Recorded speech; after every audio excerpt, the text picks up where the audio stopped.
Okay, so people are asking me about hard drives quite often, so I thought I'd give a little example and a demonstration of why they fail.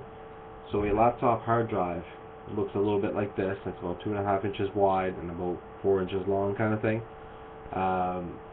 So what I've done is I've opened one up, and this is what they look inside. So there's a disc here that's spin, and then you have a needle over here that you can move left and right, kind of thing. So the same typical technology that you would have seen on the old vinyl record players. Um, they're also plagued by the same problems that they would have had.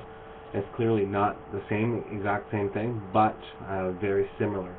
The disc spins to where it's got to go. The needle then moves over to where it's supposed to be, and it then retrieves the data. So once that data has been retrieved, you can access the files that you were looking for.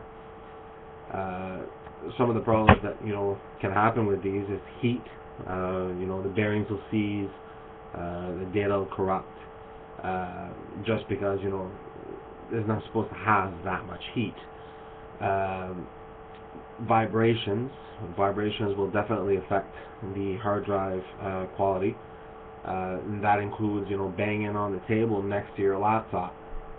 For example, last week I went to see a customer, and she wanted to ask questions about a printer, and she just dropped the printer right next to the laptop.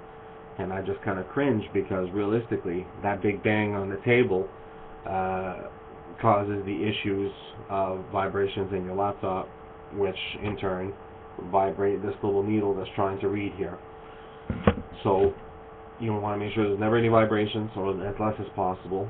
Don't drop your laptop. If you drop your laptop often enough, it's a deadly event for your laptop, for your hard drive anyway. So the discs, you want to make sure that they don't overheat. You want to make sure that everything kind of goes smoothly at all times.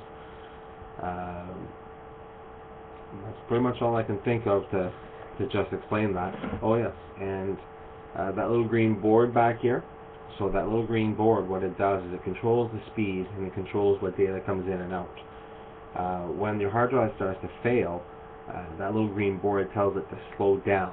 And when it's slowing down, basically you can slow down to half speed, quarter speed, and slower.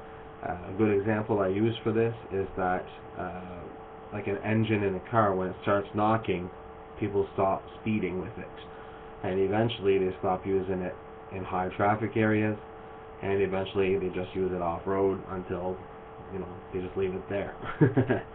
So that's pretty much it for now.